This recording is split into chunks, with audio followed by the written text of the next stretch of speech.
Welcome to TGS, Transform, Grow, Succeed. And this channel is about your work as a caring professional and the ideas that we can share to elevate and expand what we do so that those that we serve get the very best of what we have to offer. My name is Dr. Tim Grivois. My pronouns are he, him, his. And today I honestly, friends, I am just thrilled to introduce a caring professional that I found, one half of a duo of caring professionals that I found on Instagram. And I've honestly been low-key obsessed with y'all for about a year and change at this point. So it really is, I'm serious, it really has been like that. And it's been also just great too. Is my partner is he's studying to be a BCBA right now. In fact, he's essentially an apprentice BCBA right now, and he's running trials right now. He's doing all of that amazing work, and we have the spiciest conversations all the time. You just because something when he's doing his online course at work and stuff like that. And I have a feeling that some of why it's so spicy we'll have a chance to explore in just a bit. So just to introduce our guest, Erica Ranade.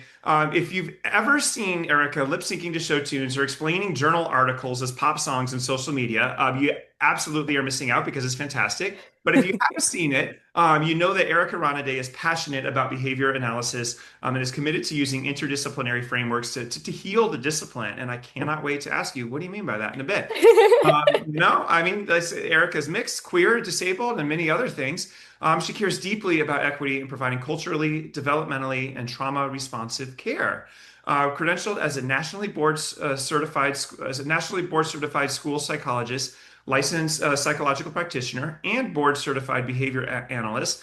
My goodness, you are just a white unicorn that for any school district. My goodness. It's all the letters. Yeah, it's all the letters and all the letters that are hard to find. So that is neat. Eric has been working for the past 10 years in the disciplines of education, psychology, and behavior analysis. And Erica, right now you're pursuing your PhD in curriculum and instruction Yes. at the University of Louisville. And just real quick, is that all right? Yeah, absolutely. That's Yes, that's all great. correct. Thank you Good, good, so good, much. good. Yeah, Yeah. I'm incredibly honored to be here. Very flattered by that really warm introduction as well, Tim. Thank you so much. Well, it's easy to say when it's true, for sure, you know. So, and real quick, I just want to just introduce Dr. Lauren Toby and make sure that Lauren's represented here too. And so Lauren is the other half of this duo of care Mhm. professionals and just wasn't able to be here today. But we're just glad to have this conversation anyway. But I just have a feeling that Laura's going to show up in this conversation anyways, which is good for everybody to know Lauren as well. So Dr. Lauren is a clinical psychologist and behavior analyst who is passionate about improving the training of young practitioners in the field of behavioral health. Dr. Lauren enjoys challenging the status quo, so I'm missing her already, and believes that the field of behavior analysis would benefit from returning to its psychological roots. And I hope that you can maybe talk a little bit about that a bit if you're, I Yeah, for sure. mean, you wrote a whole book on it, right? So, I mean, when it comes to enhanced collaboration across disciplines, trauma-informed care, and cultural responsiveness, and she's not being incredibly awkward on Instagram at the Psychobabbles BCBAs, which I think is an account, just in all seriousness, is an account for folks who care about behavior, and especially for school-based practitioners. There's a lot there that I think is important, even if you're not necessarily in that BCBA world. But when Dr. Lauren's not doing that, she's watching or reading horror, being a sports mom, or planning out her next book, which makes perfect sense. And so I'm glad that we get to have you here today. Yeah, And I'm wondering, Erica, would you just tell me a bit about yourself and how you yeah. became half of the Psychobabble? For sure, for sure. We had such an interesting journey to get where we are right now. And we often joke that, we're building the plane as we're flying it. We really did not set out to do what we're doing, but we're so grateful to be doing it. Mhm. So Lauren and I actually met back in 2009. So we were enrolled at graduate school at Illinois State University at the same time. So we were both pursuing degrees in school psychology. So both of our backgrounds are kind of very much focused in the educational area with a very strong background in psychology. Many school psychologists also sometimes you're in programs that have an emphasis in behavior. Ours wasn't necessarily a behavior analytic program, but we had some very strong behavior backgrounds and philosophies and core courses that we had. So we kind of on our way to psychology also kind of picked up this background in behavior analysis and then also had that background in education. So we've always kind of lived in that interdisciplinary space. For us, It's what makes the most sense. It's what kind of can be best when it comes to collaboration and consultation. So we both got our board certification in about 2014. I worked as a bilingual school psychologist for some time out in the DC area. Lauren did her pre-doc internship and post-doc internship out in the DC, Maryland, Baltimore area as well. So we kind of went from Illinois out to Maryland together. And then we both kind of moved back to the Midwest, but we haven't really lived in the same city in quite some time. So we've been doing all of this long distance right now. And we would just, she's my best friend in the entire world. We would just get together, we would chat. We've been through so much life together. I was in her wedding, she was in my wedding, she was in my second wedding. So we've been with each other through a lot. She now has two young children. I've got a young daughter as well. And we would just meet and honestly just vent about the discipline of ABA so much. We both worked quite a bit in the autism space, and this one theme just kept coming up for us. And it was, if we return to some of these psychological roots in behavior analysis, could behavior analysis develop into a more compassionate science? And we were noticing, all these buzzwords in the literature. People were talking about compassionate care and trauma-informed care, values-based care. And we were kind of scratching our heads thinking like, we didn't reinvent the wheel. These concepts have been around in psychology for a long time. Why don't we create a text that fills in the gaps for behavior analysts in the way that we were sort of given this interdisciplinary platform? So that's what we did. We sought out a bunch of authors. We wrote about half of the book ourselves, and about another half of it we had contributors on who we really value their input and really value their expertise. And then we published it about a year ago, and then we decided to make a social media to promote it. And that's really how we got to the Psychobabble BCBAs. Well, and I'm really glad that you did, because a lot of the stuff that you talk about, and I'm going to ask you a really unfair question in just a second to just like explain Yeah. all what ABA is. Yeah. But I'll tell you, but all of my listeners, there's not that many of them that don't know what PBIS is, Sure. positive behavior interventionist Hmm. supports. And there's no denying that ABA is the foundation to Yes, almost everything that I call classic PBIS talks about. for sure. And when one of the things that really drew me to your accounts in the first place was just this like the loving hand grenades you were tossing into the ABA world. Can I steal that? I love that. Yeah, it's just kind of what it seemed like, these loving hand grenades. And I was just finding myself having to do the same with Yeah, certain practices that are very similar to the kind of practices totally. that you were offering that loving critique for. And so just for our listeners' benefit, I'm wondering just that I'm going to ask an unfair Yeah. question, but you're a BCBA, board Yep. certified behavior analyst Hmm. with considerable expertise in ABA, Hmm. applied behavioral analysis. Hmm. What's the quickest possible explanation Yeah. of what ABA is? Yeah, I really like to break it down in super simple terms, and my guess is, Tim, that you will find qualities of this definition that are really similar to how you describe PBIS. So the way I really like to describe it is we use the science of behavior change, so that's the empirical part, to teach new skills and reduce barriers and build success in observable, measurable behavior in a way that is socially significant. So really, we take the science, we build skills, we reduce barriers, and we want to improve the quality of life for people. Those are the four components that I think should be in everyone's definition of ABA.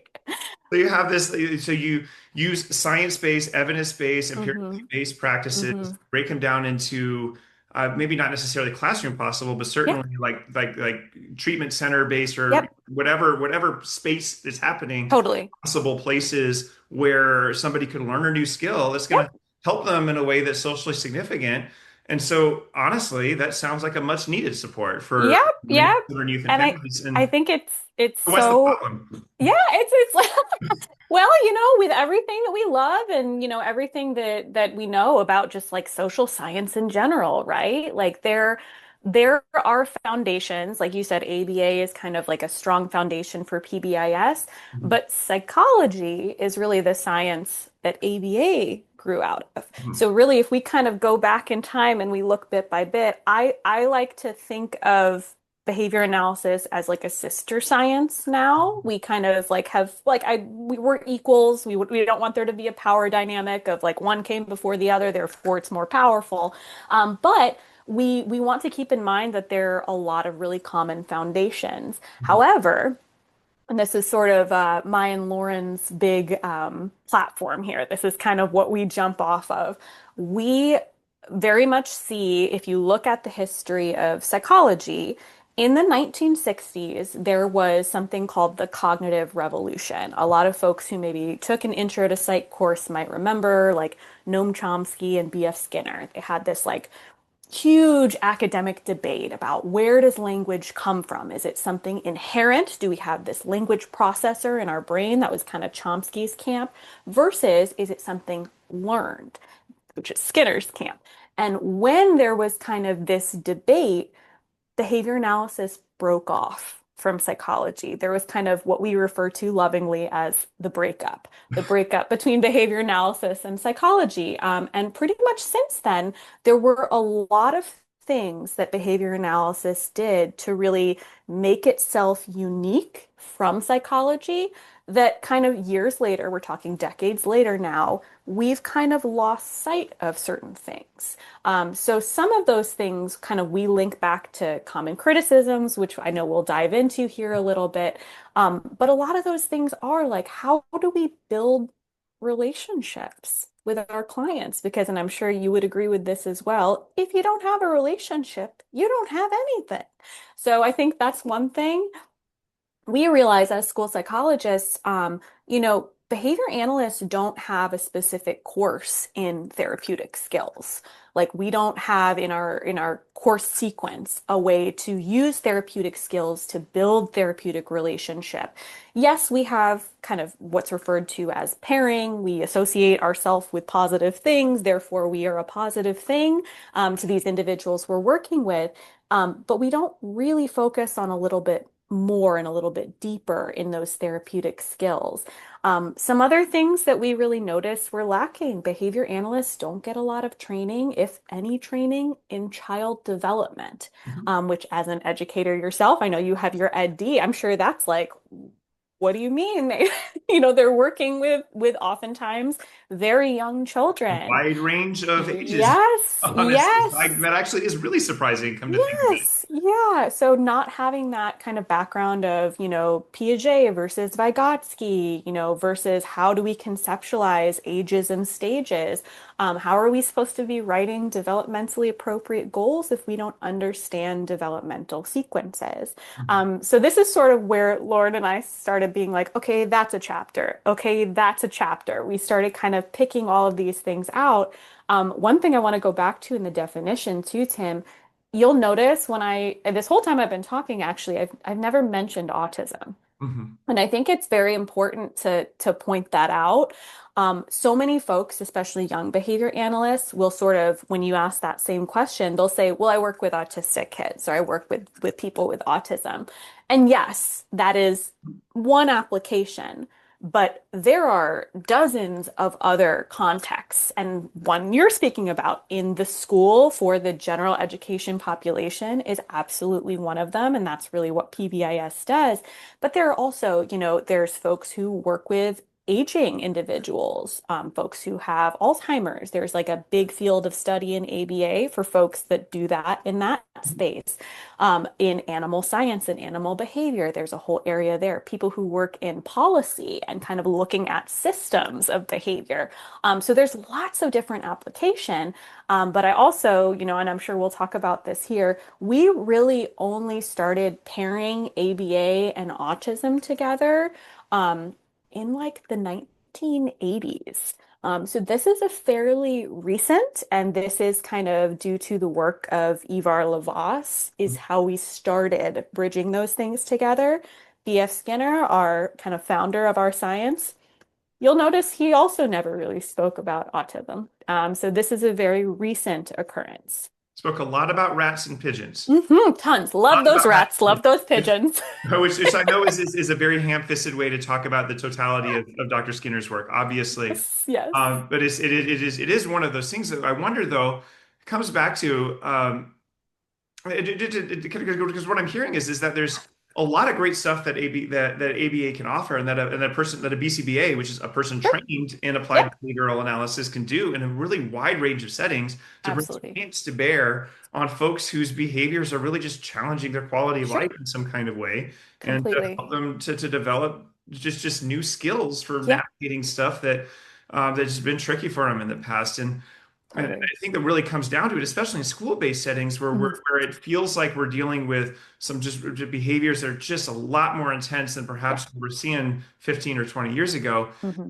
That the skills that sometimes our little learners have are Hmm. just not sufficient for the demands that we're placing on them. And the demands Completely. we're placing on kids just seem to get bigger and bigger and bigger in these Oh, settings. yes. And then how are we supposed to do that? Yeah. I kind of want to go back to like there's something you just that your bio mentioned, the idea Mhm. that what you would like to do is to help heal Hmm. discipline. Yeah. Where do you see the wound? Yeah. Yeah. So I'd kind of just mentioned, we only recently started pairing that autism ABA. They become sort of inextricably linked, to the point where now when I say I'm Mhm. a behavior analyst, people immediately have lots of thoughts about autism in particular, ask me lots of questions about autism. What kind of grew out of the Lavoisian way of ABA? And I think that when we talk about the ABA that Lavois did, and this was out in California again decades ago, we were talking about really high intensity, 40 plus hours a week, discrete trial learning. And I have my own thoughts Real and quick, could you give feelings. an example of Yeah, what an yeah, of example course. of a So, discrete trial learning absolutely. task So, might be? discrete trial training is a specific technology in behavior analysis. It doesn't refer to all ABA, but it is one thing that it can look like. So, typically, that's going to refer to you're delivering a signal that reinforcement is available. That's usually a direction. So, let's say I'm holding up this pen and I'm asking you to identify what color it is. So, I hold up the pen and I say, what color? That together is the discriminative stimulus. I'm looking for you to give a certain response of saying black. Mhm. If you don't, I'm going to then provide a prompt, like maybe I'm going to point to the word black, or maybe I'm going to say buh, I'm going to give a verbal prompt, or maybe I'm going to say the full word and then point to your mouth. Then when you say black, I'm going to then deliver some kind of reward. Um, in what the work that Lavas did, that sometimes looked like delivering food, which that in and of itself, there are many problems with that we now have in our ethical code, that is not something we typically recommend doing, but that was what Lavos was doing. Mhm. Delivering food, delivering time with preferred items, offering a break. So really it's kind of this very discrete, meaning it's like a very Very structured narrow, trial. yeah, very Absolutely. narrow thing we're trying to do. Absolutely. And we're working on like teeny tiny little skills, very discrete skills as well. So yeah, that was kind of the majority of the work. And you can contrast that with something called, incidental teaching or naturalistic environment teaching, NET. That's what I personally love doing, is where you are kind of taking those same general principles of here's a discriminative stimulus, we're going to prompt, we're looking for a certain response, and we're going to look for reinforcement in the naturally occurring environment. That is where the really good therapists make it look like you're just playing. Where you're hanging out with a kid, maybe you're also trying to identify black, but you're at like a playground outside and you're pointing to the ground, the blacktop, and you're like, "How interesting is that? What color is that?" And then you're again giving that same kind of prompting hierarchy. When they're saying it, then you're like, yeah, that's so cool that you did that. Let's bounce this basketball that you love on the blacktop. We're building it into the environment. So that's a different kind of technology than that discrete trial. Um, a lot of the work that Lavas did, I have very strong negative feelings about, and I'm not the only behavior analyst that feels that way. And you're Part certainly of not the the only person with autism or autistic person who feels yeah, absolutely, absolutely. And that's really kind of exactly what I was leading into, Tim, too. It's like we now have individuals, autistic individuals, who received therapy in that kind of Lavoisian way. They grew as autistic children grow into autistic adults. they grew up and they're now talking to us about what that felt like. And a lot of them did not have great experiences. Unfortunately, our response as a discipline to hearing these criticisms was often to double down and to say, no, no, no, we're not going to listen to that. That's not behavior analytic. That's not discrete. That's not objective. And really, when Lauren and I talk about healing the science, that is the rift we're mostly talking about. It is that we have this association of behavior analysis and then also autistic voices, autistic advocates coming in, and we're really trying to say not only can we do better, we have to do better. We have to be able to incorporate this feedback. We have to be able to, as all social sciences have grown, we see this was in the history of psychology, this was in the history of social work. There were harmful things that were done in all of these social sciences, but you have to listen and you have to be able to do better. And that's something I love. Dr. Megan Miller, she is another behavior analyst. She has kind of this organization called the Do Better movement. And that was really something for me and Lauren when we were up and coming, that was like a beacon of light for us. So we're hoping we can kind of do that for the next generation. So I just want to make sure that I'm characterizing this kind of correctly because this is a Hmm. really important thing. And there's some direct lines that the schools that I work with who are implementing Sure. PBIS, I really, really want them to hear this message because Uh-huh. so when we think about a discrete trial, here's the snack I'm going to have during Yeah. break time, and I'm trying to get the person I'm working with to know that to use language and communicate that this is orange. And so Hmm. you do, here's your reinforcement. Here's Yeah. your tangible thing that I'm going to provide. Okay, it doesn't Yeah. have to be, but I'm going to say it's tangible. Sure. That's and house and imagining 40 hours of that when you are capable of much greater levels of cognition, Sure. but this is what I do. Oh Orange, yeah. green. This is what I Yeah. do for 40, which is a full-time job, right? Yeah. And then Yeah. connecting that to Yeah. an idea in PBIS of, oh, thanks for being respectful by raising your hand. Here's your PBIS ticket. Yeah. Oh, thank you for being safe by walking on the right. Here's your PBIS ticket. Paying kids to be good, there's no amount of mental gymnastics that's going to turn that into anything other than a Yeah. bribe. Yeah. There's no amount of mental gymnastics that's going to Yeah. do. And Hmm. and even aside from the moral ick of it, the data shows that it's not even all that effective. Yeah, And exactly.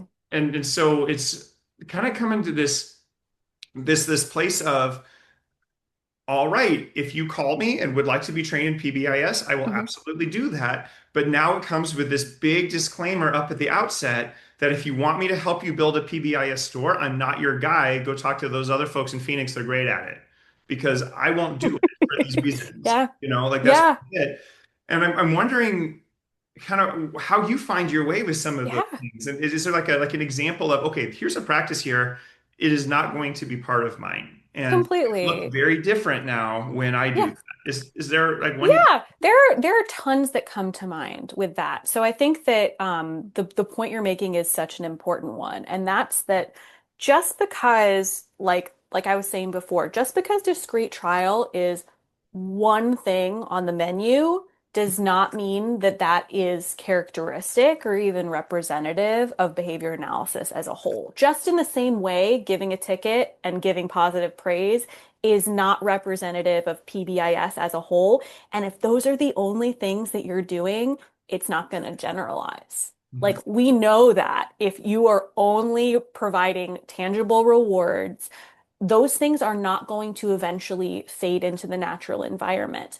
So some things I think of off the top of my head. I try not to be too rigid. I think I can sometimes have tendencies to go there just because we like as humans to have neat boxes to put things in, but I try as best as I can to be flexible. But yeah, definitely like I was mentioning with use of edibles, like that's one where generally speaking, as a rule, I try not to do that because we know that that can, have all kinds of impacts on weight, on body image, on kind of health in general. So unless there are extenuating circumstances, I try to not make that my first plan. Does that mean it doesn't exist in my tool belt? No. I mean, like, yes, I've used edibles in the past with clients that I've worked with, but that tends to not be the first thing I try. With what you're describing, I very much see a similar trend, and it for whatever reason, I see it show up a lot in schools where um, some educators will sort of think, okay, PBIS equals giving a ticket, or ABA equals giving an M&M every time a kid does something I want them to do.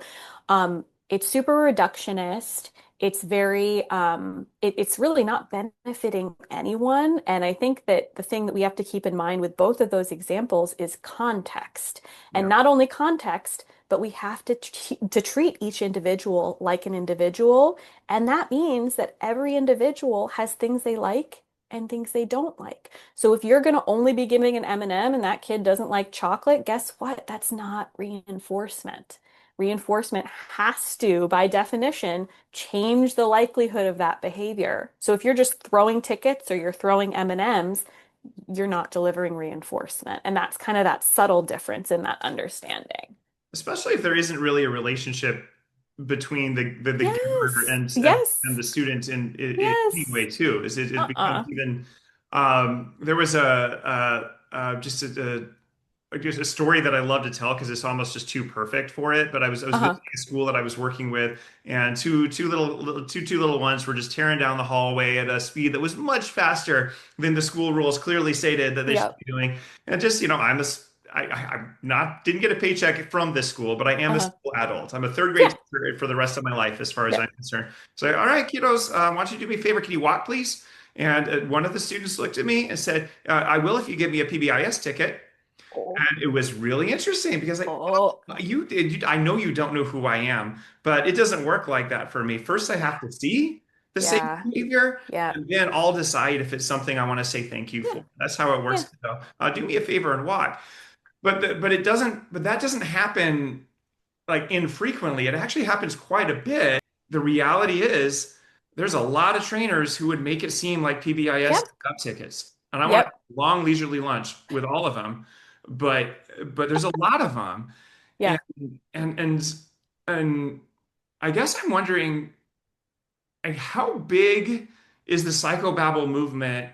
Because I'll tell you what, here in the PBIS land, I'm feeling real alone, like Yeah. very alone. I feel like there might be Yeah. one or two others of me, and Yeah. but they don't talk about themselves as PBIS people at all. Yeah. Yeah. And I think that's like, it's such a tricky thing because, the internet can be great and the internet can be terrible, right? Like we have gotten we have gotten a platform to be able to connect with people. And like I said, like Dr. Megan Miller, like we have examples of people who have done things like this that we can look to as models. But realistically, it is so difficult to find people who are kind of philosophically, ideologically, and like value aligned in the same way. What Lauren and I have really found is the way that we find our people Hmm. is we have to go outside behavior Yeah. analysis a lot of the times. And I'm sure you probably feel the same way about like PBIS and like even us connecting and stuff like that. I will say though, there are a handful of folks, Brian Middleton, who goes by Bearded Behaviorist, who I absolutely adore. He is another one that was like a model for us and then was so helpful when we were starting to get things off the ground. His colleague, Jenna Lee, Sunshine's what she goes by online. She is phenomenal. She runs a group called Mindful Behavior Action.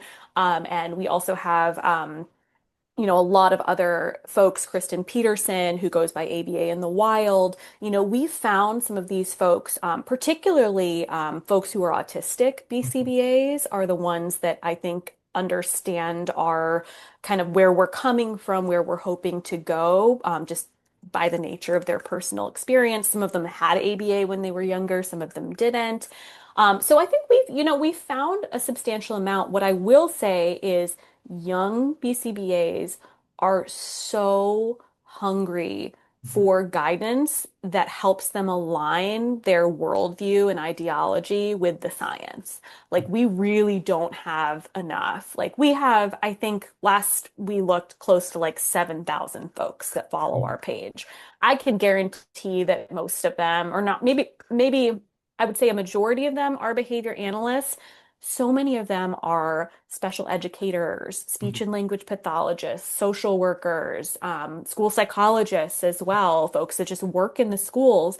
I think that our hope is that we continue to kind of grow in that interdisciplinary way.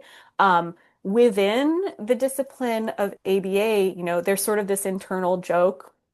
We have kind of the same 10 people who are keynote speakers at like every conference. And I want to the talk about way that because you've been very on that lately, and I we think have there's a very maybe, similar kind of thing that's happening in PBIS land yeah, yeah, that I yeah, don't know if anyone's called out as bravely as you have. You've got like just a few folks that are always at yeah, everything everywhere, yeah, and the problem seems to be, well, gatekeeping. yeah. Is that Yeah. about? Yeah, we have so it kind of like if you only I have no problem with giving credit where credit is due. Mhm. Like we have some great folks in the field who have been doing incredible things for a really long time. We definitely want to give props to that. But does that mean that we still have the same talking points over and over again? I certainly don't think so. Does it have to be us? No. Like that's not what I'm saying. I'm not saying let's carve a place for ourselves. Lauren and I were very clear when we went into this, like, I'm sure you know this. There's no money to be made in doing the stuff that we're doing. We are not making money doing this stuff. Yeah. We are doing it because we genuinely feel called to speak about this, and sometimes to be, the person who says the hard thing in the room. But what you're referencing there, there were a series of articles. I believe there were two that kind of came out earlier this year, and they were designed in a way that really got us riled up. So the premise of these articles was we're going to look at keynote speakers over the last, I forget what the time frame was, the last few years. And we are going to determine if these keynote speakers were truly experts or if they were just like people up there talking. Now, okay, I can see the purpose in like maybe looking into that. Where we took issue is the way that they defined expertise was that they had published a certain amount of peer-reviewed journal articles on that topic. Here's where it gets gatekeepy, right? Mhm. When we look at publishing rates of white cis het men compared to all the other folks that we have in our field, there's a huge disparity. We also know that most of the folks doing this work in the field, doing this work in the discipline, are not having the time to write, to publish. Publishing is an incredibly time-consuming process. There are so many other ways that we can explore expertise. And again, we know this from the field of psychology, which defines expertise in a myriad of other ways, like cognitively, the number of hours that you put in, the number of times that you've done certain thing. So we took issue to that characterization that expertise equals journal publication because that is, I mean, it's academic gatekeeping at its core. And what's fascinating is we're now seeing our kind of governing, our overseeing credentialing groups take that kind of view and codify it in some of the ways that they are making like CEU providers. So like recently our board, the Behavior Analyst Certification Board, came out and they said, hey, a couple years from now, we're going to make a change in order to be what's called an ACE provider, somebody who provides continuing education to behavior analysts. They gave multiple pathways, thank goodness. They gave multiple pathways of how you could be an expert, but one of them did have to do with how much you've published as well. They also said you could have a certain amount of years of expertise in something or that you have taught on a certain topic. Like fortunately, in defense of them, they had other ways you could do it. But yeah, for us, I think it's something that we feel strongly about, is that we need to make sure that we're not making research that then informs policy based on personal vendettas, personal biases. And the problem is we all have biases, right? We all have biases. We all, that can result in stigma, that can result in the way that we, do things systemically. There's a large chunk of folks in the world right now who do not believe that that is a thing. And that makes it very hard to address because, as we all know, the first step in overcoming bias is to recognize your own bias. So that's really the work we're trying to do, is to just call it out and make some connections for folks. Well, and you could just imagine what it would be like if the same people are doing the same research with the same Hmm. methods, with the same kind of Hmm. data sets, and coming to the same conclusions. Why on earth would we ever have any opportunity to learn anything new at all? Yeah, yeah, And there is a very similar problem. This is this very circular logic in PBIS. yeah. I don't think I'm ever going to get selected for a PBIS conference because I don't. I've never seen a successful point card for a check and check out program. I've seen it be the root of all problems with check and check Yeah, out interventions. yeah. Most schools find much more success and reductions in referral Hmm. rates by ditching them. But no one in PBIS is going to do that because how on earth are you going to sell PBIS apps and their whole data set around check and check out that can't, and we can't fund the University of Oregon's research without that. Sure, sure. So it's so unbelievably insular. And all Yeah. by University of Oregon people who've even been on the show, just so you know, I still love you, but this is a problem. This is a problem. So, Well, yeah. you I mean, know, we live in capitalism, mhm. right? Like that's really what this all comes down to. We have to recognize that we live in capitalism, and at the end of the Take a day, break I right need. there on that Yeah, thought. yeah, Because I yeah, yeah, think sure. something like capitalism and branding and marketing Yeah, for in sure. science Yeah, and how that works, I think that would be a really juicy thing to come absolutely. back to and how this For shows sure. up in schools and for your clients. All right. Well, thanks. Well, let's take a quick break. We come back. We're going to talk about capitalism and applied behavioral analysis in just a bit. Awesome. Hey friends, quick pause. If you're a behavior analyst or training to be one, you'll want to check out Psychology Essentials for Behavior Analysts, edited by Lauren Toby and Erica Ranade. This book brings psychology back into ABA, covering child development, trauma-informed care, consultation, cultural responsiveness, and more. The things that we don't always get in our standard coursework, but absolutely need to practice with compassion and skill. It's practical, it's grounded, and at $39.99 for the paperback or $35.99 for the ebook, it's a resource worth adding to your shelf. The link's in the show notes, and now back to our conversation. All right, so everybody, this has just been an absolutely just spicy and delicious in every kind of way conversation. I'm having so much fun, and I have a feeling that we're going to round out our conversation with a really neat bit too. Hmm. You talked a little bit before break just about capitalism and Hmm. science and how that shows up in this academic gatekeeping of, you only get to present if you have published this many articles, which of Hmm. course is only available. That's an avenue only available to a very specific kind of person doing a very specific kind of thing, and it excludes almost every other kind of Hmm. knowledge that any other BCBA or BHT or anybody Hmm. else practicing in your field could possibly even know. Uh, I wonder how much of that has to do with just kind of like the accident of the system being the way it is, Yeah. and how much of it has to do with stuff like applied behavior analysis and PBIS, to be Yeah. honest, kind of being like a product. Yeah, 100%. I mean, I think that we would be naive to not conceptualize a lot of what we do as products.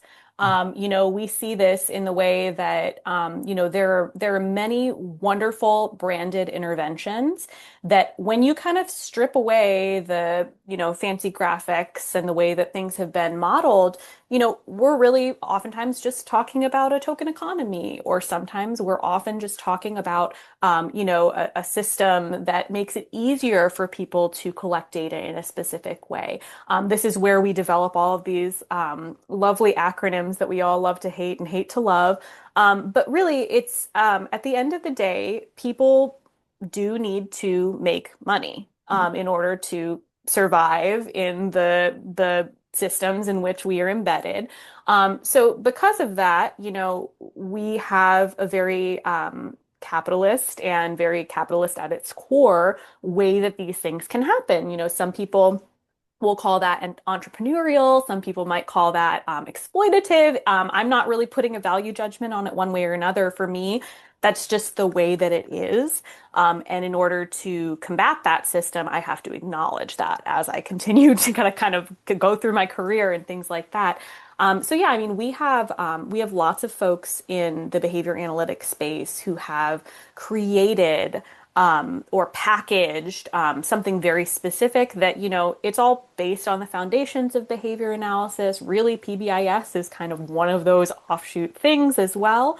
And there's nothing inherently wrong with that. However, you do have to ask yourself the question of if we are still applying all of those same technologies, if we are still using the same core principles, where does this become a place that we are gatekeeping and preventing people from accessing things? And we're kind of making it like I think of something like this, it's a classic marketing strategy to provide like a free something, like I'll provide like a free, amount of chips for these kids in this class, but then the kids keep wanting the chips, and then suddenly I'm going to stop giving the chips, and now they're going to have to buy the chips. So then the kids are going to bother their caregivers, and then they're going to be able to buy the chips.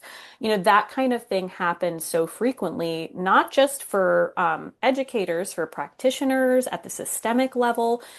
So I like to always think of things in terms of like we're embedded in multiple systems, and one of those larger systems is capitalism, and we have to recognize that.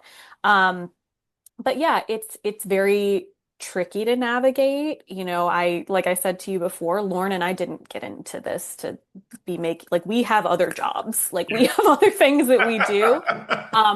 It's funny, I'm putting out a reel in a couple of days that I'm like pretending to cry because like our first I'll be very transparent about this, like our first royalty check was like $200. Like this isn't the kind of thing that we're making money like, and Yeah.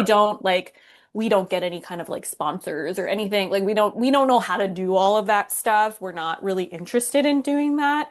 No shame to any folks that do that because that's amazing when they can. But yeah, we have to be very mindful of kind of the products that we are pushing, and keep in mind that at the end of the day, everyone is trying to increase value and to make money. We just have to make sure that those decisions are still aligned with our values as people. Yeah. And kind of coming back to the ultimate thing that really is true about any caring profession, we really only have one job, and that's to Yeah, provide yeah, effective care here. And 100%. and this is I'm not when I worked with schools, they're implementing PBIS, and well, we did training 5 years ago, and they said we had to have a PBIS store. I say, well, do your students benefit from having a Mm-hmm. PBIS store? No, I really don't think they do. Mm-hmm. And you don't need to do it. Mm-hmm. You need to do it. Mm-hmm. You do Mm-hmm. not need to do anything that you believe harms your school community. Yep. In fact, probably shouldn't. Sounds a lot like us is very much what you and Lauren are about, and the wider community that's with you is about Yeah. is there's so much good that can come out of studying behavior, Yeah. and so why don't we make sure that what we're doing is that Yeah. is that kind would am I Absolutely. I would totally agree with all of that, really Tim. Yeah. paraphrasing in a Totally very agree. No, I would absolutely agree. And I think that, it's another thing I want to kind of bring into this conversation is like the role that funding structures yeah, play in the kind of work that we do. So obviously, like in publicly funded schools, that doesn't exist outside the system of capitalism. Like yeah, there's still things that trickle down, like as we are seeing now with funding cuts being made, decisions being made in policy that really are impacting particularly specialized populations. When we kind of look to things that are funded through health insurance, as behavior analytic services sometimes are, we have to kind of examine the role that funding structures like private equity play in the application.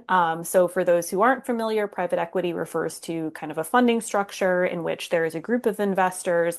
They sort of take over the kind of management and investment of a specific group. They often acquire multiple practices, and their goal is to get them in a way that they can they can invest in them, and then that they can turn that around and then sell them years later. So they're not in it for the long run. That is just what the funding structure looks like. That has had a really strong impact on the therapy space in ABA. And that's also true in healthcare at large. That's true even for like speech and language practices, OT practices, any kind of provider who's kind of in the behavioral health space. So we have to kind of educate our students about, hey, this is what this means, because I certainly didn't know this 10 years ago. And I started working at companies that were being funded in this way and seeing, something happened about a year and a half ago where a lot of PE funded companies, because in specific states they were no longer getting reimbursed, they just shut down whole centers. Mhm. This happened across multiple states. And, you really do start to realize, there's this mantra of like people over profit. Like oftentimes profit ends up being the one that at a zoomed out level that folks do make decisions based off of. And again, not attempting to put like a value judgment on that, it just is. So yeah, I think that we really have to consider where the money is coming from, who is being paid to do this, and then also how these things are being marketed. And then like I give the example like in the school psych space, we're always thinking about like test protocols. Like we get that we're not like it's against the law to make copies of these test protocols. Like that is like drilled into our heads. But then you zoom out for a second and you're like, wait a second, this means that the person who developed this protocol continues to get income because we have to keep buying. And that again, just the way it is. So these things happen at the micro level, at the macro level. And the best we can do is be informed of that and try to ask questions about where money is going and why we are doing things, which for us, that's really, we didn't invent the concept of a critical friend. That's something that comes from the education literature. That's to us part of what it means to be a critical friend of ABA, which is how we kind of describe ourselves. And to be the kind of friend that's going to tell you the honest truth when you need to hear it, Exactly. and Yes. to be open to hearing that as Yep. well is really what it's all about. And I think it just what you're talking about in this in the psychology space and the ABA space is Mm-hmm. going to bring very true to classroom teachers and Mm-hmm. social workers and educators that are list following this channel too, because so much of what we do, it seems to be about preparing kids for tests that Pearson makes and buying curriculum that Yep. McGraw-Hill writes. And Yep. it just seems to be about something very different than Mm-hmm. what we walk into classrooms and lead schools hoping to do. And Erica, it's just been an absolute pleasure to You as well. so. Thank you all for being here today, and just Yeah. just thanks for sharing your experience. I just would love for everybody just to follow the heck out of Erica and Lauren and everyone at the Psychobabble BCBAs and on Instagram, and then so Mm-hmm. on Instagram at the Psychobabbles BCBAs, and then me on Mm-hmm. Instagram at TGS Educational Consulting. I'm going to make sure that all of that's in the show notes and in the video description so folks have access to it. But just until next time, y'all, I just hope, as always, that you have as many opportunities to be good and generous and kind to yourselves as you are with those that you serve.